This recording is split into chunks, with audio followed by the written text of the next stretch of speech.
Bueno, vamos a empezar la tercera sesión del seminario Magíster del DIM. Bueno, el día de hoy va a presentar, vamos a tener tres presentadores, Matías Ortiz, Carlos Antil y Arturo Muñoz, y vamos a empezar con Matías Ortiz, que nos va a hablar sobre un nuevo enfoque probabilístico para el Matrix Secretary Problem. Gracias. Eh, ya. Hola, me presento. Mi nombre es Matías Ortiz y en estos 20 minutos rapidito les voy a presentar lo que he estado haciendo y lo que voy a hacer como mi tema de tesis. Y ya murió esto.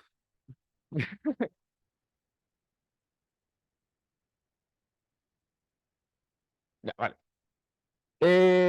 Bueno, como siguiendo estas recomendaciones de compañeros aquí, vamos a ir viendo desde el contexto más básico porque es un área que no se conoce mucho en matemáticas, es un área bastante nueva y que, bueno, en el departamento conozco a dos personas que lo hacen, así que, nada, partimos del contexto y después nos vamos a extenderlo más allá.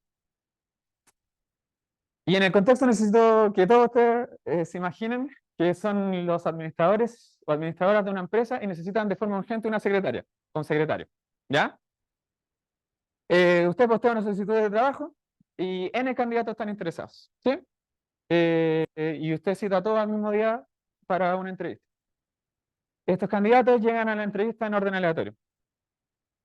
La elección del candidato que usted vaya a contratar depende significativamente en la empresa. Suponga que por cada segundo que pase y no tiene secretario, pierde $1000. ¿Ya? Entonces, usted tiene urgencia de seleccionarlo y no está interesado en nada más que en lo mejor. Usted necesita al mejor candidato. Eh, claro, apenas lo vea y diga ya, este es, lo contratamos y se acaba la búsqueda. También tenemos que suponer que la situación del país es tal que la mayoría de las empresas están en la misma situación que usted. Necesitan de un secretario o secretaria. Así que apenas usted rechace a alguien o le diga que se espera, automáticamente o inmediatamente otra empresa lo va a contratar casi seguramente. Así que perdimos ese candidato. ¿Ok? También podemos asumir que podemos identificar qué candidato es mejor que otro. ¿Sí? Existe alguna función de peso asociada, pero sin saber el peso exacto, solo que entre dos secretarios podemos ver quién es mejor. ¿Ya? Esas son las suposiciones. Entonces, ¿de qué manera escogemos al mejor candidato? ¿Ya? Pues, según yo lo veo, un problema muy de la vida real, nos pasa harto. La primera que fue planteado fue en un journal como el problema del secretario o secretaria, pero años antes se supo que Kepler lo había propuesto como la forma de escoger pareja, de escoger a su esposa. ¿Ya? Así que tiene historia esto. Ya, en función de la forma en la que llegan los candidatos y cómo son sus pesos, podemos tener variantes de este problema. Tenemos, en este caso, que es orden aleatorios y pesos fijos, se llama secretary problem. ¿Ya? Si lo tenemos al revés, si ahora el orden es fijo, pero los pesos son aleatorios, ¿sí? Tenemos el prophet problem o la desigualdad del profeta, ¿ok? Y si ambas cosas son aleatorias, tenemos lo que se llama el prophet secretary problem. Son todos aspectos que tocamos en mi tema de tesis. Y el último caso, que se imaginan que es orden fijo, pesos fijos, bueno, es un problema imposible. ¿Sí? No hay ningún algoritmo que sea bueno en ese contexto. ¿Ya? Es un área muy nueva en las matemáticas. Los resultados más potentes salieron en la década del 2010. Así que veamos qué sabemos. Pero primero, juguemos. ¿Sí? Juguemos el secretario propio. Y vamos a hacer un juego súper simple.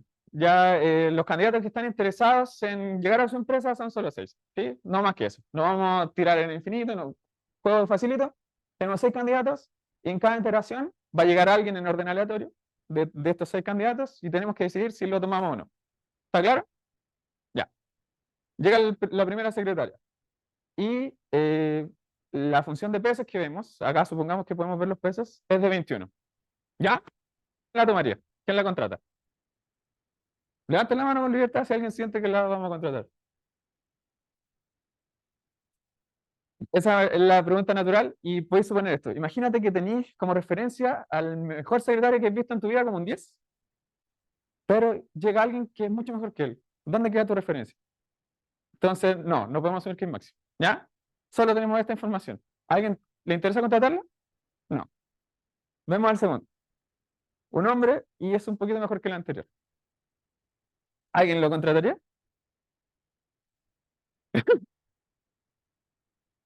¿Sí? ¿No? Ya, uno, dos. Dos lo contratarían. ¿Bien? Si las que vienen después son peores, ellos dos ganaron. ¿Cierto? Hubiera traído dulce, no lo pensé. Ya, perdieron. Hubo uno mejor. ¿Alguien quiere contratar a esa persona? Uno, dos, tres, cuatro, cinco, seis, siete. ¿Ya? Bien. Veamos si ganaron. Mira, la cuarta ya es 15. ¿Alguien piensa en contratar a esta persona? ¿Ahora? O sea, ustedes ya se casaron con eso. Es irrevocable. El resto que no seleccionó, ¿piensa seleccionar a esta persona? No. Ok. Viene la quinta. Alguien lo contrata porque se le está acabando el tiempo. Si llegan al sexto sin nadie, se casan sí o sí con el sexto. ¿No? Ya. Entonces, ya, ya, ya. Ya, no. Y esto fue un juego real. Se corrió aleatorio, los pesos los seleccionó de forma arbitraria, así que es real. Ya, felicidades a los que esperaron hasta el final, ganaron. Pero ¿cuál fue la estrategia de ustedes? ¿Qué usaron? ¿No?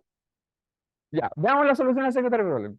El algoritmo, existe un algoritmo que soluciona y que gana este juego, curiosamente, porque puede que no lo gane. Pero la cuestión es cómo se soluciona. Y la verdad, cuando me pasaron el problema, claro, el profe me pasó muchos papers en que hablaban del tema. eh, el primero no lo resolvía, el segundo usaba programación dinámica, eh, el tercero ya era, yo quería probabilidades, yo quería resolverlo con teoría de probabilidades. Y el único que tenía probabilidad era muy vago y tiraba mucho corazón. Entonces, como en la segunda semana que tuve reunión con el profe, me dijo, Matías, ¿sabes resolver el secretary problem? Y yo le dije, ¿sabe qué? No. Porque yo estaba esperando algo que sea no tan combinatorio, un poco más probabilista. El tema es que en esa reunión me propuso algo que era brillantemente probabilista y me llamó la atención porque el profe es demasiado discreto, así que se lo voy a mostrar ahora lo que él me probó. Ya, el algoritmo que resuelve el secretary problem tiene esta forma. Primero es ampliar sin escoger. Una binomial con n la cantidad de candidatos y p una probabilidad de optimizar, ¿sí? Después lo vamos a seleccionar. Fijar como una referencia al máximo de los que vi. Fijo de todos los que vi quién es el mejor. Y después empiezo a revisar los que vienen y elijo inmediatamente, apenas vea a alguien mejor que el máximo de los que se amplíe. ¿Ya? Ese es el algoritmo. Y curiosamente, el valor esperado de una binomial 6. No, eso se lo puede decir después. Pero esto soluciona el algoritmo anterior. Ya. Entonces la proposición 1 es que este algoritmo se optimiza con probabilidad 1 sobre b, o sea, 1 sobre e, y selecciona el mejor candidato con probabilidad 36,8%. ¿Ya? ¿Cómo se demuestra esto? Y la verdad es que como la probabilidad de sampleo es una binomial y el orden de llegada es aleatorio, la probabilidad de que un candidato, llegue en mi sampleo es de P. Pueden pensarlo como que P es un medio, tiran una moneda por cada candidato, si sale cara, estoy en el sampleo, si no, no. La probabilidad de que esté en sampleo es un medio. Entonces, y aquí viene la magia. Vamos a reescribir la situación, que fíjense bien, cada candidato llega en un orden aleatorio, pero tiene su tiempo es fijo, pero aleatorio. Entonces, lo que me propuso el profe fue, imagina que ya no es que sean aleatorios, o en el sentido de las permutaciones, sino que cada uno de ellos tira una uniforme 0,1 y fija el tiempo en que llega. ¿Sí? Entonces, ese, que lo habíamos escrito como en los tipos de la binomial, ahora se escribe de esta forma. Y esto es como el ejercicio clásico que usamos en simulación estocástica, ¿cierto? De cómo convertir conjuntos con otra variable aleatoria. Y de esta forma sale muy elegante la demostración de de por qué se tiene esa probabilidad, porque ahora, si fijo el óptimo global, mi candidato que gana el juego, y fijo como XT los elementos vistos antes del tiempo T, justo antes de... ¿Cuál es la probabilidad de que mi óptimo yo lo seleccione? ¿Podemos pensar en una suerte de probabilidades totales? ¿Sí? Porque depende de cuándo llega mi óptimo, ¿cierto? Entonces necesito condicionar al tiempo en que llega y multiplicar por la probabilidad de que ha llegado en ese tiempo, pero de forma continua, porque ahora mis variables son uniformes en 0,1. ¿Sí? ¿Qué sucede? No sé si ven algo. En función del candidato, ¿cuál es la condición que le pido al candidato para poder ser seleccionado? Que no está sampleado, ¿cierto? Entonces la probabilidad de que llegue sampleado y lo seleccione es 0, ¿cierto? Porque yo miro y no selecciono los sampleados. Así que parto en verdad desde P. ¿Ok? ¿Y ahí qué pasa ahora? Si pienso aquí, este es el tiempo en que llegó a mi óptimo, ¿sí? El tipo que gana. ¿Cuál es la probabilidad de que yo lo seleccione? Como, ¿cuál es, de qué forma puedo perder el juego? Si lo piensan bien, es que aquí yo voy a tener mis sampleos, ¿sí? Y este va a ser mi referencia. Apenas yo vea a alguien mejor que acá, selecciono. Entonces, la única probabilidad, la única razón por la que yo perdería es que aquí apareció alguien mejor que el anterior, mejor que acá. Y bueno, como dice que óptimo lo global, este va a ser mejor que el anterior, pero yo no lo voy a ver y lo voy a seleccionar antes. Entonces, lo que acabo de decir es exactamente que el tipo máximo antes de que yo llegué haya seleccionado en el sampleo. Solo así puedo ganar. Solo así puedo ganar, porque lo vi y no lo seleccioné. Y el único que puede anular al óptimo. ¿Ok? De esa manera, la probabilidad de que el máximo viva en 0P, dado que estoy en este espacio, es como casos posibles, P, en casos totales. ¿Sí?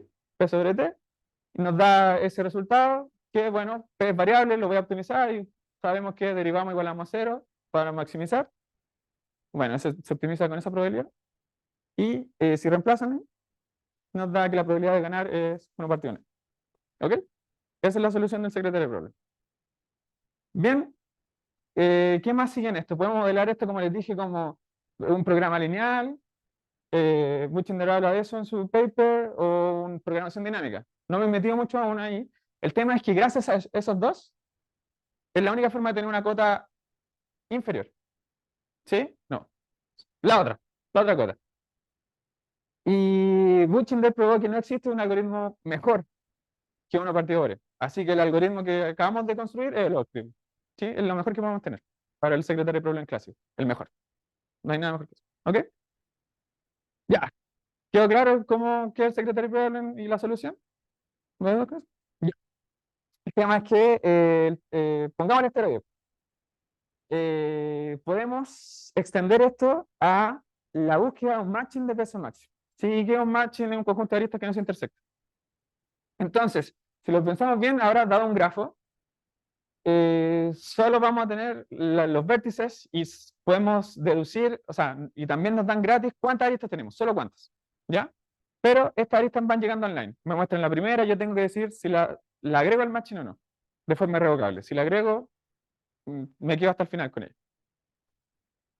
Es fácil notar que no podemos usar el mismo algoritmo, porque de hecho la arista más pesada puede que no viva en el matching, en el matching óptimo.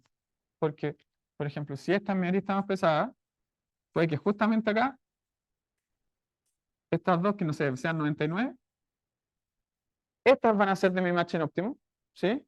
Así que la más pesada no va a vivir acá. Así que, en función de esto, parte más de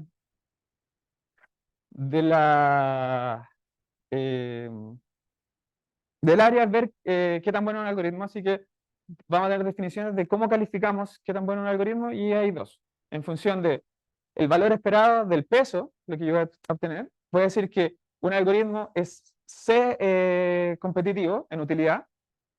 Si se cumple esto, en esperanza, lo que yo voy a obtener es mayor que el peso del óptimo dividido en C. Es claro que mientras más chico el C, mejor es mi algoritmo. ¿Sí? Y o fuertemente competitivo, que es lo que le calculé recién. ¿Cuál es la probabilidad de que mi algoritmo agarre ese máximo? ¿Sí? Ah, para algún tipo en el óptimo. Para algún tipo en el óptimo. Porque aquí el matching va a tener mucha variedad. ¿Ok? Aquí también es claro que si mientras más chico el C, gané. Si C fuese 1, nada, estoy listo. Aquí un lemita chiquitito, todo algoritmo fuertemente competitivo, el de abajo. Por definición es utilidad competitiva y sale una demostración cortita, simplecita, pero por temas de tiempo no voy a andar. Así que obviamente nosotros vamos a estar sesgados a probar fuerte competitividad, pues, porque con la otra la tenemos gratis. ¿Ok? Ya, ¿cuáles son los resultados actuales? Pensando en que me queda poquito tiempo. Eh, para matching bipartito, que nada, casi el ejemplo que les puse acá, solo que tenemos dos componentes conexas. Existe un algoritmo que es E-utilidad competitivo. Y si lo piensan bien es súper fuerte porque el problema de la secretaria es E-competitivo. Y esto que es una cosa más difícil, logra lo mismo. ¿Ok? Fue probado por Kesselheim en el 2013, como les decía, ayer fue esto. Y hay que pensar un poco cuál es el análisis de... ahora, el análisis debe estar intrínsecamente relacionado a la estructura de lo que es un matching. ¿Sí? Ya no solo analizar la llegada de un elemento, sino que, como les decía, puede que la arista más pesada no viva en el óptimo. Así que tenemos que empezar a usar más las propiedades combinatoriales de los objetos que estoy mirando. Entonces, si lo piensan bien, el matching es algo súper fome y tiene muy poca estructura. Y llegamos a algo súper fuerte, llegamos a es utilidad competitivo. Entonces, ¿qué pasa si le pedimos más estructura a la cosa? No sé, pues vemos un bosque. Un bosque tiene más estructura que un matching. Entonces, misma cosa, tengo un grafo, me llegan las aristas de forma online y yo tengo que ir seleccionando si las agrego al óptimo. Nuevamente, puede que la arista más pesada no sea parte del óptimo. Sin embargo, y esto es algo que debe tener relaciones, como le digo. Si lo miran esto de forma offline, tienen todas estas aristas. En un matching, eh, este va a ser el óptimo, ¿cómo lo digo? Eh, el óptimo global, claro. El tema es que si yo no veo esta arista, no hay abierto. ¿Qué quiero decir?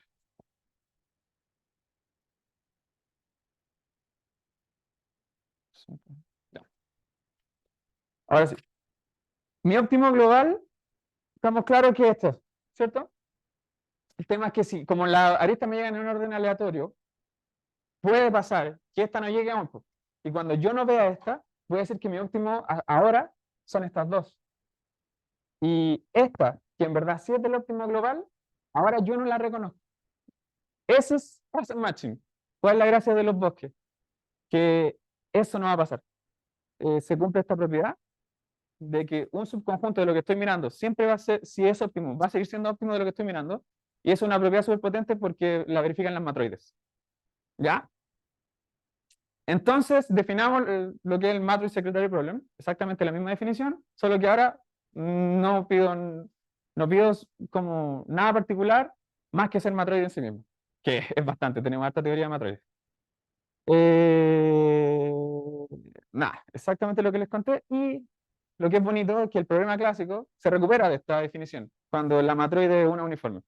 Entonces, ¿qué podemos pensar? Si logramos construir un algoritmo para el Matrix Secretary Problem que recupere el E-competitivo, calza en los mundos y llegue como al óptimo. ¿Sí? Bien, entonces los resultados tales que tenemos es que, bueno, el vivir en un grafo, ¿sí? O sea, el bosque, es exactamente una matroide, que se llama matroide gráfica, así que también podemos hablar de eso. Babayov demostró que existe un algoritmo 16 en utilidad competitiva, igual no es tan bueno. Por y Pal descubrieron un 2 probabilidad competitiva. Y Soto probó que es fuertemente competitivo. ¿Ya? Es más fuerte que esto. Pero no lo publicó. No sé por qué no lo publicó, pero sí publicó algo mucho más choro. Probó que es 4 competitivo. Y si lo piensan bien, 4 es mucho mejor que 2E, po, porque 2E, ¿cuánto es? Es casi 5. 4 como algo. ¿Ya? Quizá por eso no lo publicó, porque este es harto mejor. Ya. ¿Y cómo lo hizo? Ya no tengo tiempo, creo. Eh, de- eh, Creó una técnica que se llama la técnica de los conjuntos prohibidos. Y no espero que entiendan esto, pero si, si para cierta matroide los conjuntos prohibidos están acotados por un cierto K, ¿ya? Puedo, puedo llegar a esto, que todo algoritmo con conjuntos prohibidos de tamaño 9 más K, ¿sí? Tiene probabilidad de éxito E si K es igual a 1, es decir, recuperé la de la secretaria. Y si soy mayor o igual que 2, soy fuertemente competitivo, lo cual es súper bueno. Y de aquí sale el 4. De aquí sale el 4. Bueno, logró escribirlo de esta manera con los conjuntos prohibidos. Y esto es re difícil de calcular, así que lo convirtió en un juego. Filo. Ese es el resultado del juego. Y, y nada, pues, ¿qué estamos haciendo? Ya me estoy pasando mucho, pero ya, en un minuto les digo lo que el objetivo de la tesis es de partida crear nuevos algoritmos, pero es muy difícil porque se ha trabajado harto en esto y podemos pensar que llegamos a varios óptimos aunque no estamos seguros si es óptimo. El tema es que el profe me propuso relajemos esto y ya no pensé en un independiente, en la matroide. ¿Qué pasa si te doy dos? ¿Puedes llegar a uno? O ya, ¿qué pasa si te doy tres? ¿Qué pasa si te doy infinito independiente? ¿Debería ser más fácil? No, no, no. Bueno, hay varios problemas en los que estaba revisando. Algo que es como mi, necesito hacer es extender esta grafo aleatorio, ¿ya? No sé si vaya a obtener buenos resultados. Y bueno, hasta ahora eh, ten- tengo un algoritmo que con dos independientes llega a uno partido por E en la gráfica. No es tan bueno porque, porque existe uno muy penca que hace lo mismo, así que hay que analizar bien eso. Y las preguntas a responder, nada, po. Lo que les comenté, cuál es la mínima cantidad de independientes para tener uno, y si podemos hacer la conexión con teoría de juegos.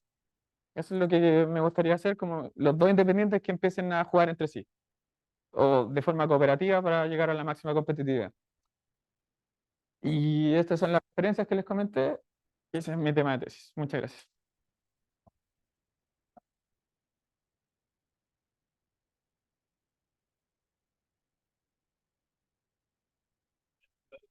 ¿Tienen preguntas?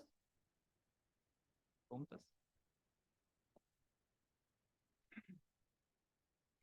Gracias por la presentación, Mati. Vale. Te quería preguntar algo corto. No sé si, porque lo del primer problema me recordó mucho a este objeto que es la envoltura de Snell Ya, en estocástico. ya. ¿Te acuerdas de la envoltura de Snell? Tenía una rápida, un Es recuerdo. como un proceso que tú construís que te da una martingala como minimal que al final te permite optimizar sobre los tiempos de parada en, Ya. en un conjunto finito. ¿Cachai? Entonces como que optimizáis tu proceso. No sé si eso aparece como una herramienta o ni siquiera lo mencionaron. De hecho, el profe me propuso ver el proceso como una martingala, de alguna forma, para poder aprovechar los tiempos de parada.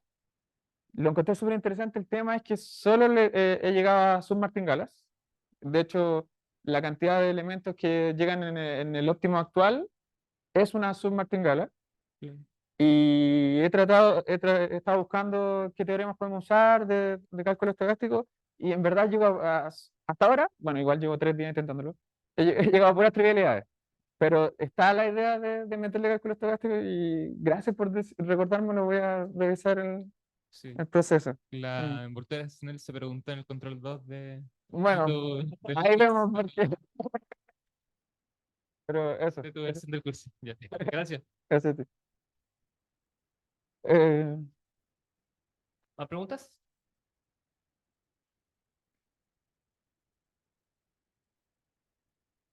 Muchas gracias, Matías, por tu presentación. Muy buena, muy dinámica también, en muchos sentidos. Te quería preguntar como por la parte más de optimización, como pues, ¿Mm? ¿hay algún enfoque como dual? o en realidad asociado a tu problema o que se pueda por ahí sacar algo más. Sí y no. Súper buena pregunta, porque no, ¿dónde la tengo? En efecto, varias personas han trabajado el problema dual. En particular, los mejores resultados los ha tenido Buchinder acá. Y sí, se obtienen varios nuevos resultados. De hecho, con el dualidad propuesto. El único problema es que el dual que se conoce solo para el clásico. No se ha podido eh, construir el problema para matroides ni para sistemas de dependencias generales. De hecho, yo le dije al profe que lo intentáramos y me dijo que no lo ve factible. Sí, sí y no. Para el clásico se tiene. Ya. Muchas gracias, Matías.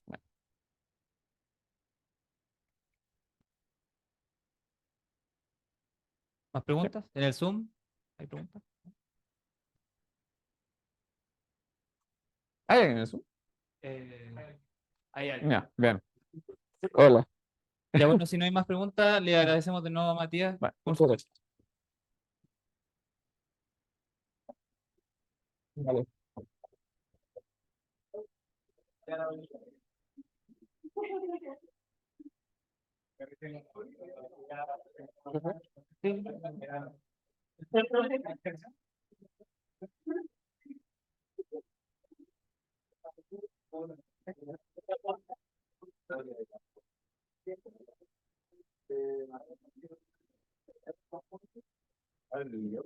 Sí, el micrófono.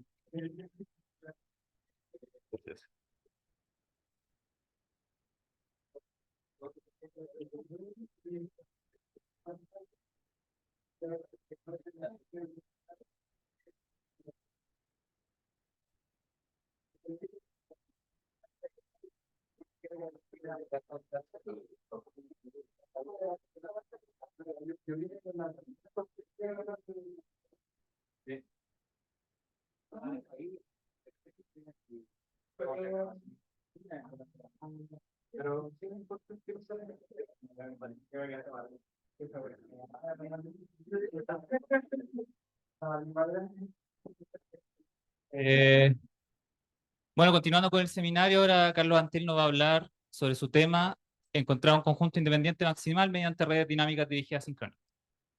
Ya, hola, bueno, los que no me conocen, soy Carlos. Hoy día les voy a hablar sobre un tópico de la computación distribuida. Vamos a encontrar un conjunto independiente maximal, MIS, pero aplicando redes dinámicas dirigidas sincrónicas, es decir, redes de comunicación. Entonces, para esto, no funciona. Ya dije. Entonces, para eso, primero, la motivación de por qué se hace esto. Actualmente existen varias informaciones, varios papers que explican cómo encontrar un MIS en grafos no dirigidos, pero hoy día vamos a innovar un poquito en la matemática. Queremos encontrar un MIS en un grafo no dirigido, pero aplicando redes de comunicaciones que van cambiando en el tiempo. ¿Ya? Entonces, para eso hay que entender un poco una información previa. Vamos a primero definir qué es un conjunto independiente. Es un conjunto de vértices en un grafo G, tal que si tomo dos pares de vértices en S, no hay ninguna arista que está conectada en G. Y que sea maximal es que si yo agarro otro vértice, lo agrego a S, entonces se viola la definición de independiente. Entonces, para eso, primero se ha recurrido a algunos papers, entre ellos está el problema del consenso. Para quienes no conocen el problema del consenso, es un problema que estudia redes dinámicas dirigidas, en la cual tengo varios conjuntos de nodos y entre ellos quieren acordar un valor o una información. Entonces, como dije, en cada ronda va a haber un grafo de comunicación que va a ser representada por un grafo de comunicación de sub i, y que es un grafo dirigido. Y además existe la versión de consenso con un adversario, es decir, que un agente externo eh, controla el grafo que se va a jugar en cada ronda. Entonces, definiciones previas, voy a tener n nodos, que vamos a llamar procesos, y entre ellos se van a intercambiar información en cada ronda. Cada proceso va a emitir su historia local completa. Tengo un nodo, emite su información a los vecinos salientes. Ya recuerden que es un grafo dirigido. Y cada ronda está restringido por un grafo de comunicación que puede ser distinto al anterior o se puede repetir varias veces. Y además, como dije, es elegido por un adversario. Y un mensaje de P a Q se entrega si solamente si existe el arco de P, Q en el grafo de comunicación. Entonces, más definiciones que nos van a servir para el futuro. Una componente raíz de un grafo de comunicación es una componente fuertemente conectada, es decir, tengo un conjunto de nodos, entre ellos se pueden compartir información en cualquier ronda de comunicación. Y además no tienen arcos entrantes, es decir, tengo mi conjunto de mi raíz, componente raíz, tengo un conjunto externo, o sea, un nodo externo. Este conjunto solamente puede enviar información hacia afuera, pero no puede recibir información desde afuera. Vamos a llamar un grafo de comunicación enraizado si solamente tiene una única componente raíz. Esto es súper importante porque si tengo dos componentes raíces, entre ellos no se pueden enviar información. Entonces, nunca se va a poder acordar un valor. Por eso, solamente se requiere que exista una única componente raíz. Y además, ¿qué más? Ya, si tengo una componente raíz, entonces todo proceso en el grafo de comunicación se puede comunicar hacia otro si solamente si este proceso pertenece a la componente raíz. ¿Ya? Y esto va a ser súper importante porque la componente raíz nos va a servir para poder enviar información desde esta localidad hacia los nodos de afuera. Y además, si tengo un conjunto de grafos de comunicación, entonces vamos a decir que es raíz compatible si se cumple que la intersección en los grafos de comunicación, en sus raíces, su componente raíz, es no vacía.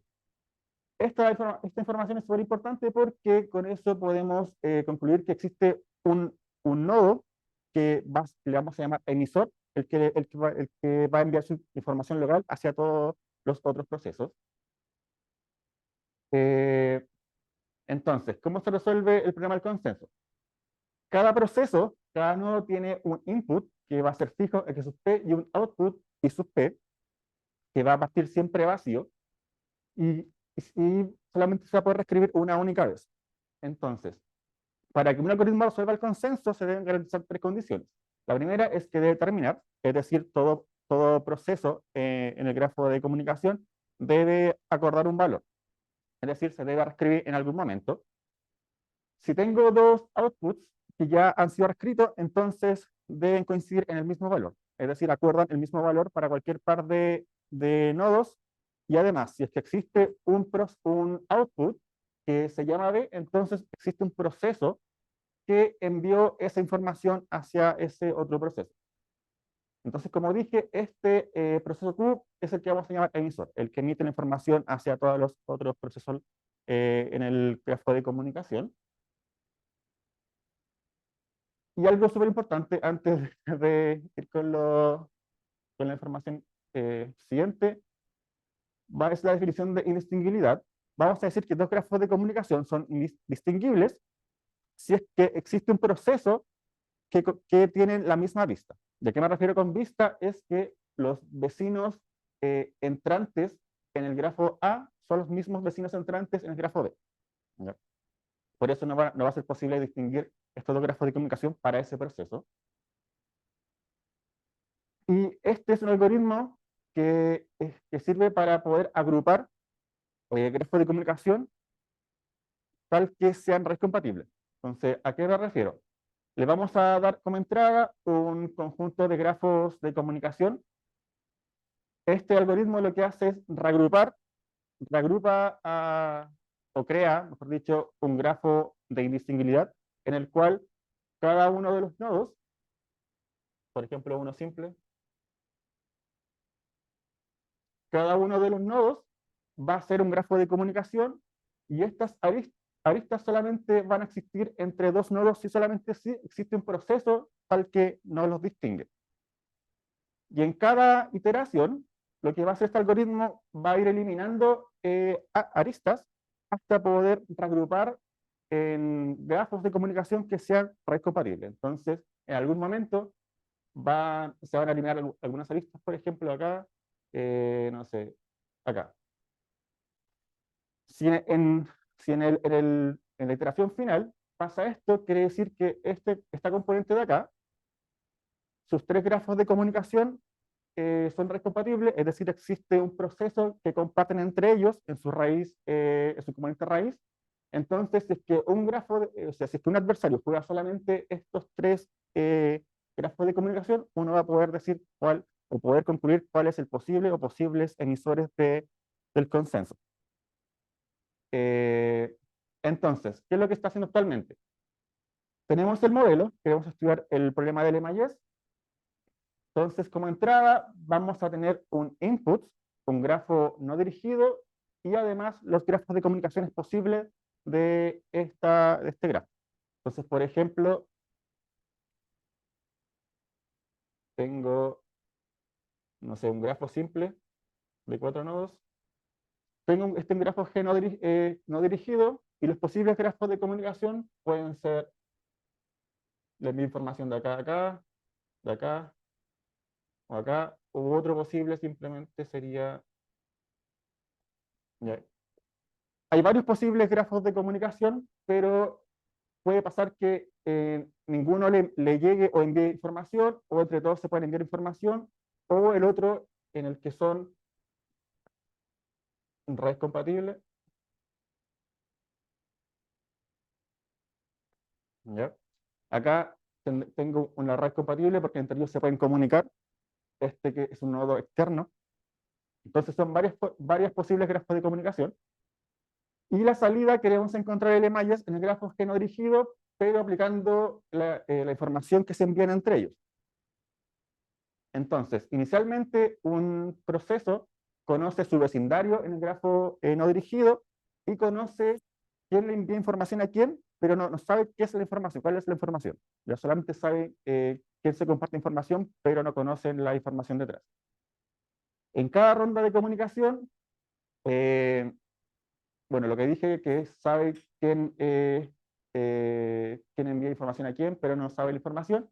Y luego de 3 rondas, la idea es que este problema decida y termine. A priori no nos no nos va a importar el valor de T, solamente nos va a importar poder encontrar un algoritmo que lo resuelva. Entonces se comenzó con varios grafos, intentando con varios grafos simples, todo, y se llegó a un posible, a primera instancia, un grafo de esta forma, donde vamos a decir que S1 es la raíz componente para poder enviar la información a todos los demás, y S2 y S3 a priori pueden ser cualquier cosa. Pero a lo que se llegó en un inicio es que si S3 tiene más de 3 nodos, ya sin perder la generalidad, vamos a asumir que S3 es el que tiene más de 3 nodos, mayor o igual a 3 nodos, y además no hay intercambio de comunicación entre sus nodos, entonces es posible encontrar un Emaillés. Y esto es simplemente porque, como intuición, tengo 3 pares de nodos,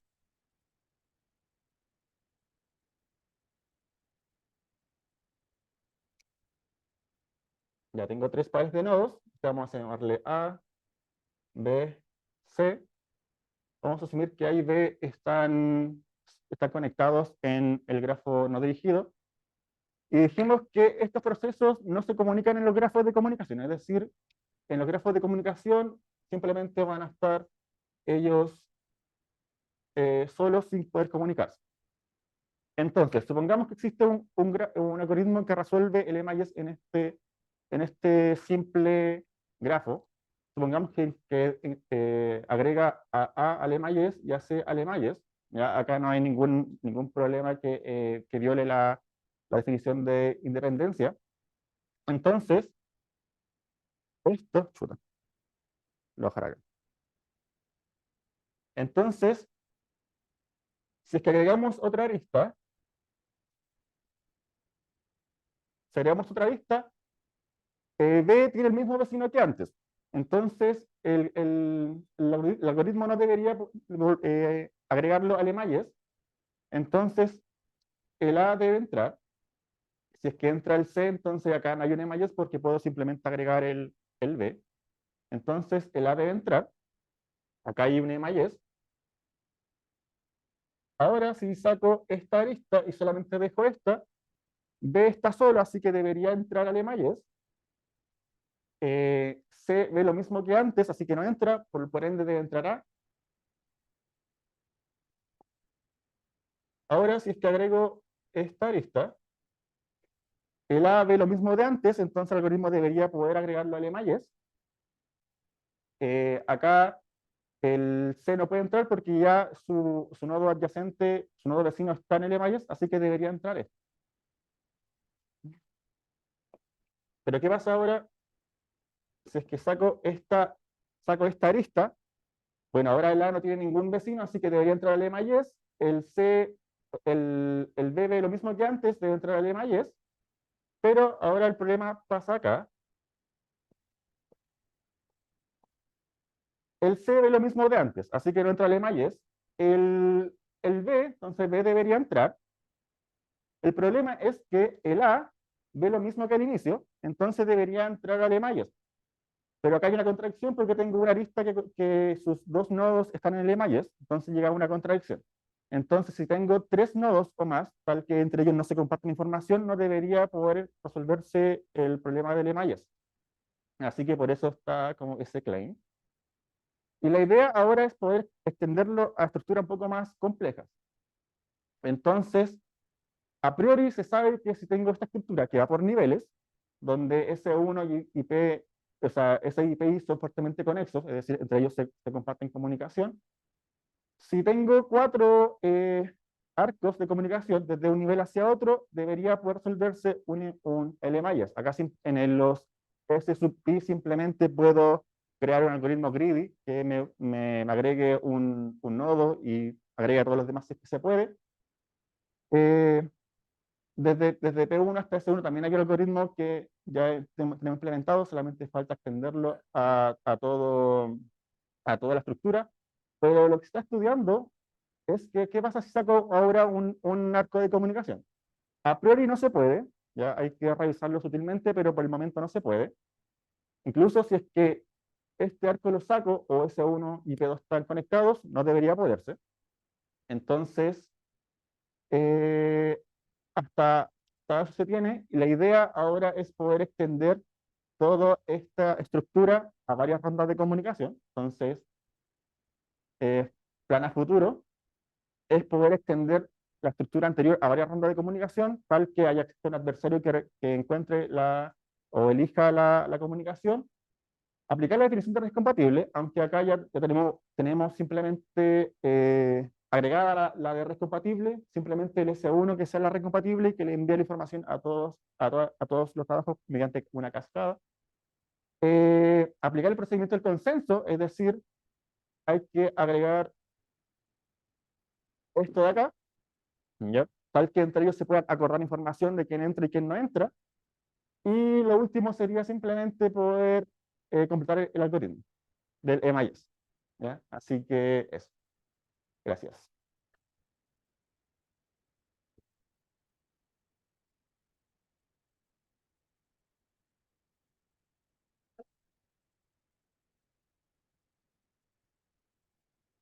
Ya, Dieguito.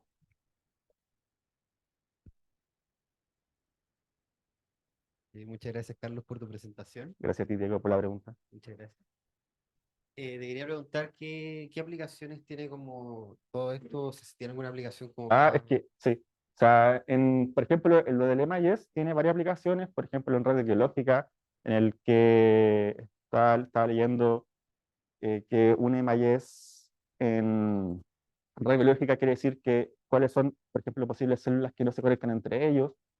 Entonces tiene varias aplicaciones y lo del tema de lo de las redes dinámicas es lo que actualmente se está haciendo en varios algoritmos de la computación distribuida, en la que la comunicación se va cambiando. Entonces la idea es poder aplicar esto, pero ya mediante con la con información actual, que son las redes de comunicación, que actualmente igual se está expandiendo harto.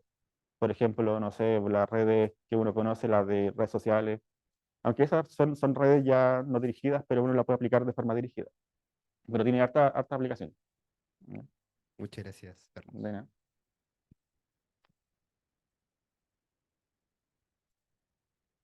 ¿Más preguntas? Yo tengo una pregunta. ¿Sí? Quizás muy simple, Ujú. pero ¿a qué se refiere con que sean redes de comunicación sincrónica? Que sea sincrónica es que van cambiando en cada ronda. Por eso como tengo en una ronda tengo un grafo de comunicación, en la otra ronda tengo otro grafo de comunicación, pero comparten los mismos procesos. ¿Ya? Simplemente eso. Ya, sincrónica, o sea, como... Sí, por ejemplo, estas son redes no sincrónicas. O sea, son redes no sincrónicas, son, por ejemplo, oh, no sé, esto,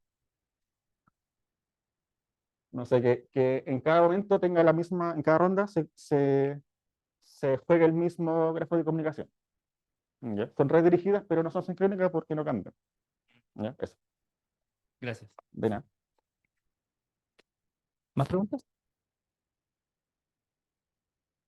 Eh, bueno, pregunta, agradecemos al expositor.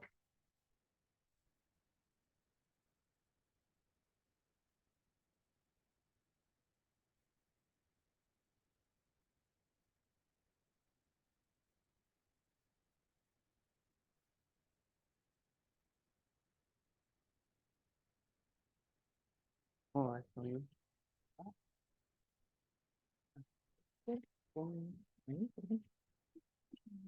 Y esto es un pero como el bolsillo. Y el pero está allá. Ah, chucha. Está todo bien. ¿Debería funcionar así? Ya, voy a probar el punto. Ah, bueno. Ya.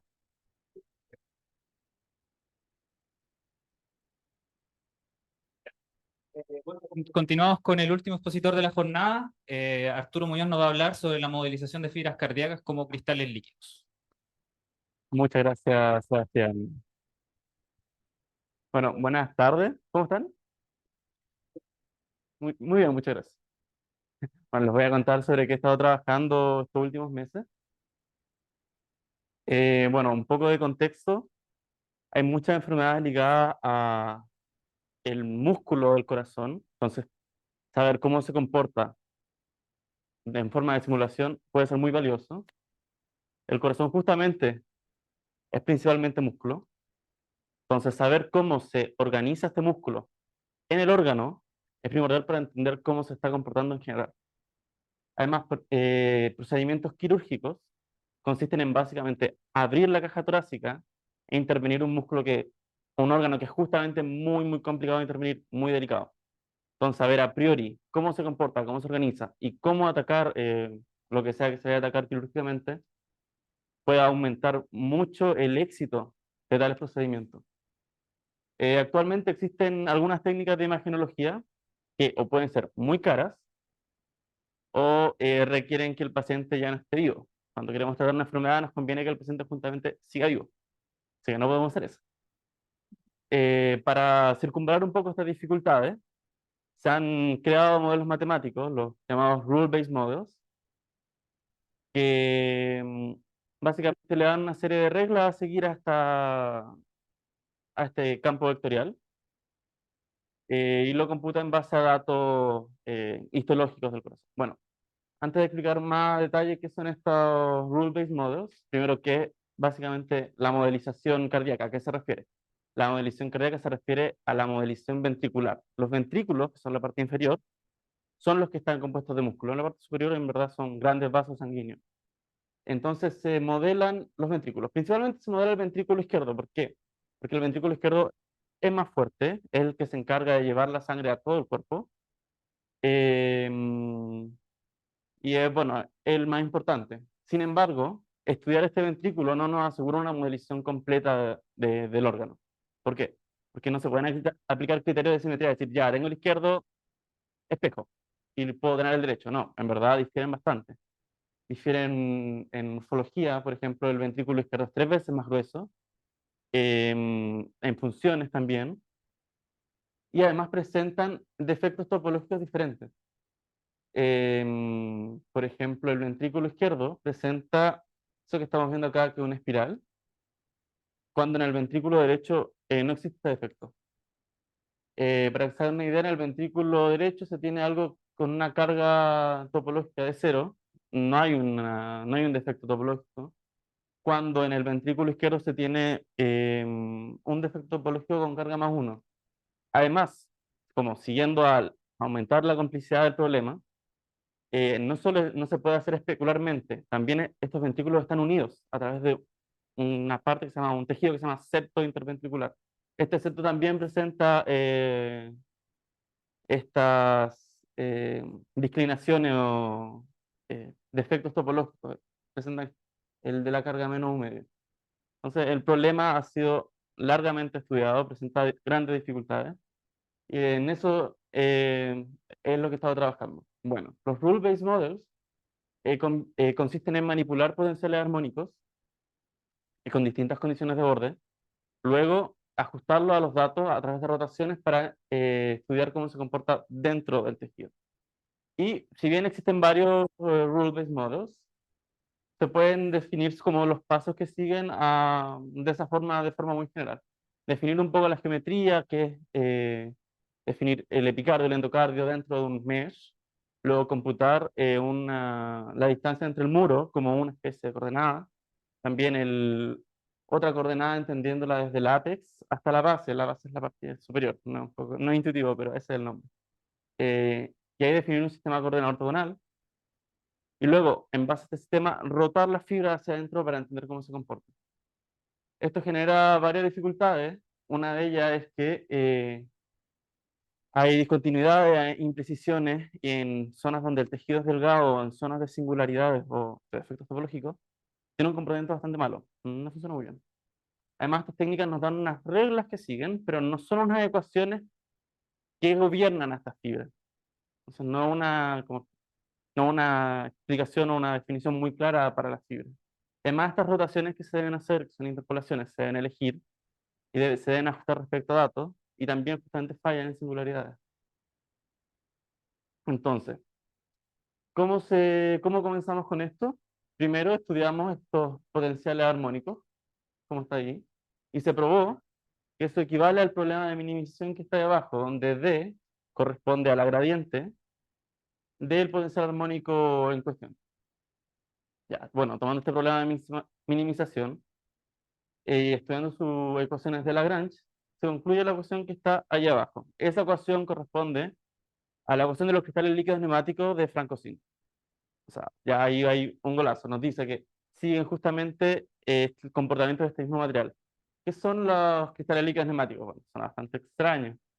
En verdad, es un campo de estudio de las materias inertes y se considera como una mesofase entre los sólidos y los líquidos. Una mesofase, una fase intermedia. ¿Qué tiene en concreto? Que conserva el orden orientacional, pero no posicional. Entonces tiene un comportamiento, conserva el orden como un sólido, pero no conserva su posición como un líquido. La verdad no son materiales como tan comunes como en la vida diaria, como para dar algunos ejemplos. Existen en los LCD, por ejemplo, para estudiar el comportamiento de la luz, también en sensores de presión, porque al ejercer presión cambia el vector director de los cristales líquidos, y eso sí se puede medir. En eso se está estudiando, entonces es muy reciente que se esté estudiando como un análogo biológico. Pero justamente en 2021, Hugh Hewson, médicos franceses, demostraron experimentalmente que existe una analogía entre los cristales líquidos neumáticos y el comportamiento de los miocitos, ¿vale? Las fibras cardíacas. De hecho, poniendo al lado resultados experimentales de ellos con resultados experimentales del modelo de Franco-Sin, se aprecia, bueno, los colores como que se han ayudado mucho, pero se aprecia que justamente tiene un comportamiento muy similar. Ahora, el objetivo es entender un poco cómo estas ecuaciones se pueden llevar con una semejanza a la interpolación entre vectores unitarios, que es lo que se hace el último paso de los rule-based models. Em, para eso estudiamos el caso unidimensional, para decir univariable, y la ecuación de Franco-Sin que estaba acá se vuelve una EDO a coeficientes constantes de segundo orden. La solución es conocida. Y luego se tienen las soluciones, se pueden aplicar las condiciones de borde y se puede concluir eso que está ahí. Eh, Además, estudiando la condición de unitariedad, vale, es decir, que el campo vectorial debe ser de norma 1, se concluye que el coseno de ese omega corresponde a D, y tanto la descripción del el campo vectorial D con justamente esa coseno, ese valor de omega, corresponde a slurp, que es slurp. Bueno, eh, yo creo que ya varios hemos escuchado sobre la interpolación lineal, más o menos conocida, y es la que está en la figura 4. Abajo está la fórmula, yo creo que todos la hemos usado alguna vez. SLERP corresponde a la interpolación esférica. Que es como, o sea, la verdad son muy análogos. Ahora, tomando un conjunto que es como un cilindro sólido, pero ahuecado, con un radio interior 1, un radio exterior 2, vamos a estudiar cómo se comportan estas ecuaciones en el sentido transmural. En el sentido transmural o radial, si lo estamos estudiando en cilíndrica. Si tomamos la ecuación de Franco-Sin que está acá, y tomamos el laplaciano justamente en cilíndricas de manera marginal para el radio, vamos a obtener la siguiente ecuación, la ecuación que está ahí. Justamente esa ecuación es una EDO no lineal de segundo orden a coeficientes variables. La verdad, no van a encontrar una solución analítica para eso, no es muy amable realmente. Pero se pueden estudiar numéricamente. Tengo un ejemplo para condiciones de borde dadas. La escogí por un motivo, o sea, no están ahí por nada. Bueno, numéricamente nos confirma que omega es constante, porque la verdad, en estos valores, cuando omega crece mucho, se va a tener esto. Tiene un comportamiento. El gráfico puede decir que tiende a cero, pero en verdad no, tiende a un valor bastante pequeño, distinto de cero, en general. Entonces, estudiándolo asintóticamente para radios muy grandes, podemos llegar a tomar la primera ecuación y transformarla en una ecuación lineal. La componente no lineal se puede aproximar por esta constante. Y esta corresponde, bueno, sigue siendo una EDO a coeficientes variables, pero corresponde a una ecuación conocida, que es la ecuación de Bessel de orden 0. La ecuación de Bessel de orden 0 tiene por soluciones J0 y 0 dos funciones que son las funciones de Bessel, definidas como series de potencia. Afortunadamente, están en varias librerías para computarlo. Luego, aplicando las condiciones de borde, se puede llegar al estudio de estas constantes, y además, como estamos trabajando en valores muy grandes para R, conviene tomar las formas asintóticas de estas ecuaciones de Bessel. Justamente corresponden a seno y coseno. Eh, ¿Por qué nos conviene? Bueno, trabajar con seno y coseno es mucho más amable que trabajar con series de potencia de manera analítica. Ahora, lo que está dando acá la forma de Bessel la asintótica justamente corresponde al mismo valor obtenido acá. Lo cual, una indicación de que está funcionando. Y además, dadas las condiciones de borde específicas que tomé, justamente se puede aplicar lo que estudiamos en una dimensión, que es la interpolación esférica. Los tres resultados tienen errores muy pequeños entre sí, lo cual nos lleva a intuir que pueden ser bastante equivalentes. Ahora, estas formas asintóticas nos dan propiedades para el estudio analítico. En verdad, falta ver la relación entre estas funciones de Bessel y el SLERP, al menos analíticamente, porque numéricamente sí se tienen. Además, esto podría permitir estudiar el valor asintótico de omega. En verdad, eso ya lo estudié. Basta como imponer la condición de unitariedad que les había comentado, saca el límite. Y además, justamente SLERP o variaciones son los que usan los modelos actuales para hacer la interpolación de las fibras y estudiarlas. Y con el modelo de Franco-Sim probamos que, o mostramos que, justamente se tiene, pero para radios muy grandes. O sea que es consistente como una aproximación, pero no es la solución real. Y justamente eh, usar SLERP o estas variaciones del SLERP se cae en el apex, es cuando el radio se hace o tiende a cero, lo cual tiene sentido. Se espera que no tenga ese comportamiento, al menos con Franco sí. Entonces, una solución a esto sería el estudio de la ecuación no lineal en torno al apex, teniendo cuidado de que el radio jamás puede ser cero, sino que se puede estudiar como un toroide realmente.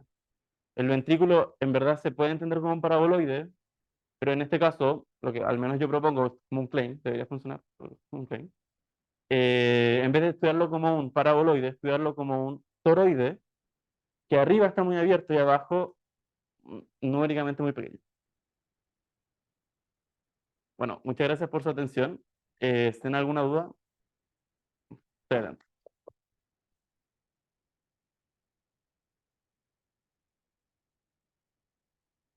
Gracias por la presentación. ¿Hay preguntas?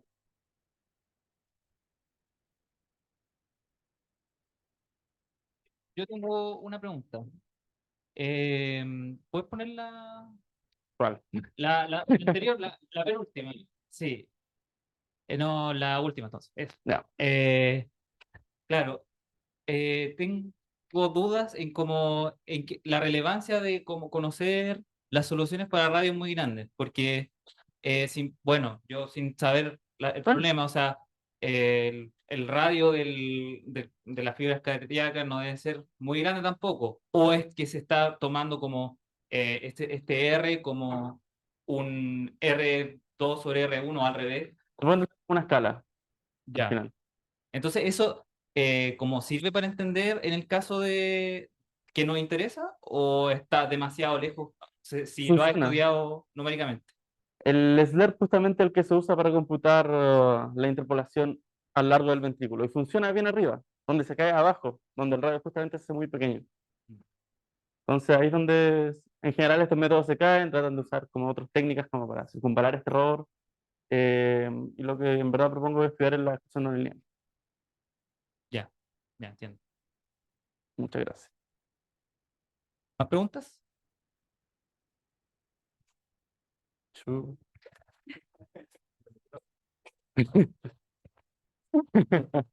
Gracias, Arturo. A ti, Diego.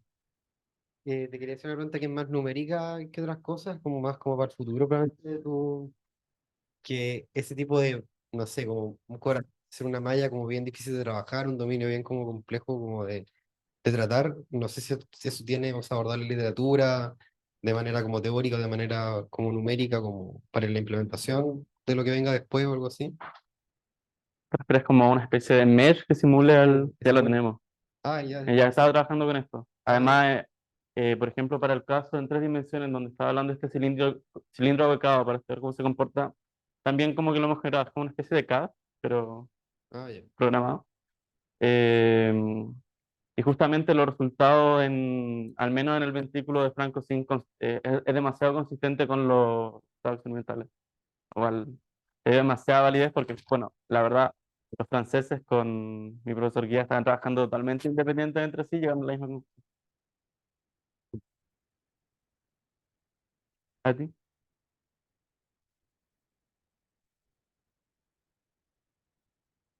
¿Más preguntas? Bueno, si no hay más preguntas, agradecemos nuevamente al expositor. ¿A ti? Esto ha sido todo por hoy, lo esperamos la próxima semana para una nueva sesión del Seminario Magíster. ¿El cafecito? Ah, vale, gracias.